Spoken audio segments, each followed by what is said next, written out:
എത്രയും സ്നേഹം നിറഞ്ഞ ഇന്നത്തെ പരിപാടിക്ക് വിശിഷ്ടാതിഥിയും എഴുത്തുകാരനുമായ അഖിൽ പി ധർമ്മജൻ സർ, സഹോദരൻ റോബിൻ റോബർട്ട്, റക്ടറച്ചൻ, വൈസ് റക്ടറച്ചൻ, CSLA ഡയറക്ടർ, അച്ഛന്മാരെ, ഡീക്കന്മാരെ, പ്രിയ സഹോദരങ്ങളെ, എൻ്റെ മലയാളം എത്ര സുന്ദരമെന്നും ഭരണഭാഷ മാതൃഭാഷയാണെന്നും ഏറ്റുപാടി നടക്കുന്ന മലയാളികളായ നാം വിസ്മരിക്കുന്നത് മലയാള ഭാഷയ്ക്ക് വലിയ വലിയ സംഭാവനകൾ നൽകി വളർത്തിയ അർണോസ് പാതിരി, Hermann Gundert, bishop Angelo Francis, Stephen പാതിരി, മത്തേവൂസ് പാതിരി എന്നിവരെ പോലെയുള്ള ധീരരും വിദേശീയരുമായ ലത്തീൻ മിഷണറിമാരെയാണ്. ഒരു എഴുത്തുകാരൻ്റെ ജീവിതത്തിലെ ചില അധ്യായങ്ങൾ നിങ്ങൾക്ക് മുന്നിൽ തുറന്നിടാൻ ആഗ്രഹിക്കുന്ന ഈ അവസരത്തിൽ മേൽപ്പറഞ്ഞ മിഷണറിമാരുടെ ത്യാഗോജ്വലമായ ജീവിതങ്ങൾക്ക് മുമ്പിൽ ശിരസ് നമിക്കേണ്ടത് ആവശ്യമെന്ന് കരുതുകയാണ്. കാലം കടന്നു പോകുമ്പോൾ അവരുടെ ഓർമ്മകളും മൺമറഞ്ഞു പോകുന്നു.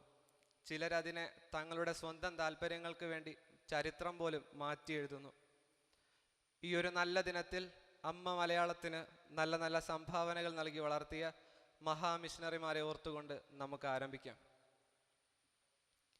മലയാള ചലച്ചിത്ര മേഖലയിലും സാഹിത്യ മേഖലയിലും തങ്ങളുടേതായ വ്യക്തിമുദ്ര പതിപ്പിച്ചവരിൽ അനേകരിൽ മലയാളം ഇന്നും മറക്കാതെ ഓർക്കുന്ന എഴുത്തുകാരനാണ് MT എന്ന ചുരുക്കപ്പേരിൽ അറിയപ്പെടുന്ന മാടത്ത് തെക്കേപ്പാട്ട് വാസുദേവൻ നായർ.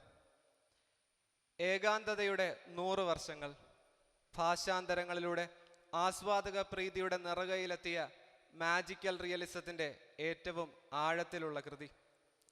മാജിക്കൽ റിയലിസം എന്ന ആഖ്യാന കൃതി അതിൻ്റെ അസാധാരണമായ ഘടന കൊണ്ട് തന്നെ വ്യത്യസ്തത പുലർത്തുന്നു. റിയലിസവും ഫിക്ഷനും പരസ്പരം കല്ലുകടിയില്ലാതെ സമന്വയിച്ച ഈ രൂപകം ആസ്വാദകരെ എന്നും ആഴത്തിലുള്ള വായനയ്ക്ക് വെല്ലുവിളിക്കുന്നവയാണ്.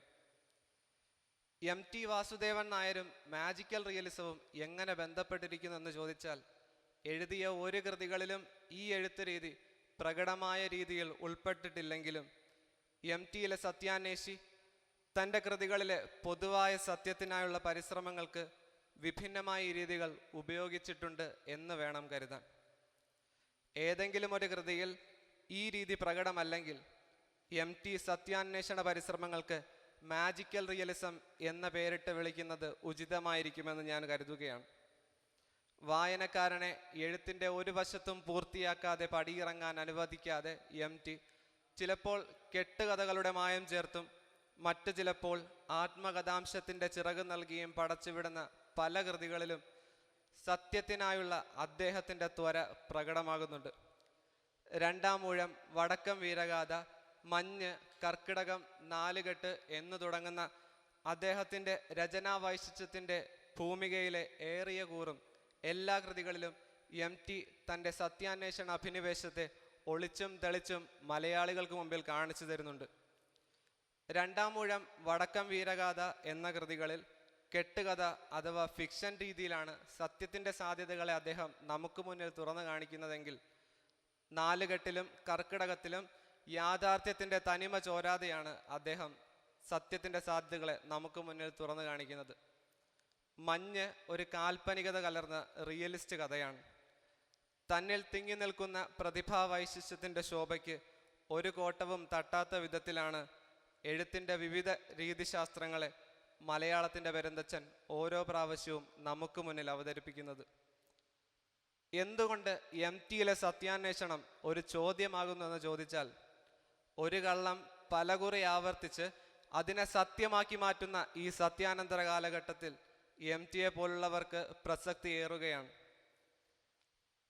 കവി ONV പറയുന്നത് പോലെ, സത്യമെല്ലാം പറഞ്ഞില്ലെങ്കിലും പറയുന്നതെല്ലാം സത്യമായിരിക്കണം. അതെ, സത്യമെല്ലാം പറഞ്ഞില്ലെങ്കിലും പറയുന്നതെല്ലാം സത്യമായിരിക്കണം എന്ന ബോധത്തിന് കാലിക പ്രസക്തി ഏറുകയാണ്. MT എക്കാലത്തും എന്ന പോലെ ഇക്കാലത്തും കാലിക പ്രസക്തനായ ഒരു വ്യക്തിയായി നിലകൊള്ളുന്നു. പലകുറി കള്ളം ആവർത്തിച്ച് അതിനെ സത്യമാക്കി മാറ്റുന്നത്, സത്യമാക്കി മാറ്റാൻ സഹായിക്കുന്നതും ഞാനും നിങ്ങളും ഉൾപ്പെട്ട ഈ സമൂഹമാണ്. സ്ഥാപിത താല്പര്യം മുൻനിർത്തി അസത്യങ്ങളും ഭാഗിക സത്യങ്ങളും സൈബർ പോരാളികളുടെ ഒത്താശയോടെ സാമൂഹ്യ മാധ്യമങ്ങളിൽ വളരെയധികം പ്രചരിപ്പിക്കപ്പെടുന്ന ഒരു കാലഘട്ടമാണെന്ന്. കളവെന്ന അവസാന തന്ത്രത്തെ ആദ്യ തന്ത്രമായി നാം എല്ലാവരും എടുത്ത് പ്രയോഗിക്കുകയാണ്. ഒരു സാധാരണക്കാരൻ തുടങ്ങി ഭരണസിരാ കേന്ദ്രങ്ങളിൽ അധികാര കസേരകളിൽ വാഴുന്നവർ പോലും കള്ളങ്ങൾ പറഞ്ഞ് പ്രചരിപ്പിച്ച് അതിനെ സത്യമാക്കി മാറ്റുകയാണ്. അവിടെയാണ് MTയെ പോലുള്ള സകലരെയും നാം സ്മരിക്കേണ്ടത്, MTയെ പോലുള്ള സകലരെയും നാം മാതൃകയാക്കേണ്ടത്. MTയുടെ എഴുത്തുകൾക്ക് ഇനിയും ഏറെയുണ്ട് വർണ്ണനകൾ. നാലുകെട്ടുകളിലെ പ്രകാശമാനമായ ജീവിതങ്ങൾക്കിടയിലും നിഴലുകളുടെ അദൃശ്യ വാഴ്ചയുണ്ടെന്ന് ലോകമറിയുന്നത് MTയിലൂടെയാണ്. കർക്കിടകവും നാലുകെട്ടും തുടങ്ങിയ കൃതികളിൽ ഭാരതീയ വാസ്തുവിദ്യയുടെ മഹാത്മ്യം വിളിച്ചോതിയ നായർ തറവാടുകളെ അകത്തളങ്ങളിൽ നിന്ന് നോക്കിക്കാണാൻ MT മലയാളിയെ പഠിപ്പിച്ചു. ഇതിഹാസങ്ങളിലെയും വാമൊഴികളിലെയും നായക കഥാപാത്രങ്ങളെ മാറ്റി നിർത്തി അരികുവൽക്കരിക്കപ്പെട്ട കഥാപാത്രങ്ങൾക്ക് നായക പരിവേഷം നൽകുന്നതിനുള്ള MTയുടെ മികവ് മലയാള സാഹിത്യത്തിലെന്ന് വേണ്ട ലോക സാഹിത്യത്തിൽ തന്നെ അദ്വിതീയമെന്ന് പറയാതെ വയ്യ. അന്നോളം മാലോകർ ചതിയനെന്ന് മുദ്രകുത്തിയവനെ MTയുടെ മാന്ത്രിക തൂലിക നീതിമാനാക്കി മാറ്റിയത് നാം കണ്ടതാണ്. മലയാള സാഹിത്യത്തെ അതിൻ്റെ ലോകോത്തര നിലവാരത്തിലേക്കും ലോക ശ്രദ്ധയിലേക്കും കൈപിടിച്ച് നടത്തിയവരിൽ MTയുടെ സ്ഥാനം പകരക്കാർക്ക് അവകാശപ്പെടാനാവാത്ത വിധത്തിലുള്ളതാണ്. MT ഒരു സാഹിത്യകാരൻ എന്നതിലുപരി ഒരു തീവ്ര പരിസ്ഥിതിവാദി കൂടിയാണ്. കേരളത്തിൻ്റെ മലയാളത്തിൻ്റെ രാഷ്ട്രീയ സാമൂഹ്യ സാംസ്കാരിക മേഖലകളിൽ തൻ്റെ ശക്തമായ നിലപാട് MT പല സ്ഥലങ്ങളിലും പല വേദികളിലായിട്ട് പ്രകടിപ്പിച്ചിട്ടുണ്ട്. മലയാളികളുടെ സാമൂഹിക സാംസ്കാരിക സാഹിത്യ ലോകങ്ങളിൽ മയ്യഴിയുടെ പ്രിയ തോഴനായി, പകരക്കാരനില്ലാത്ത അമരക്കാരനായി, ജ്ഞാനപീഠത്തിൻ്റെ ശോഭയോടെ, വള്ളുവനാടിൻ്റെ ചാരുതയോടെ നിലകൊള്ളുന്നു.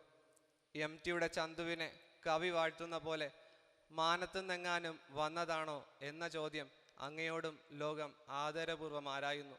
ഈ മഹാ എഴുത്തുകാരന് മുന്നിൽ സ്നേഹാദരപൂർവ്വം ശിരസ്സു നമിക്കുന്നു. നന്ദി.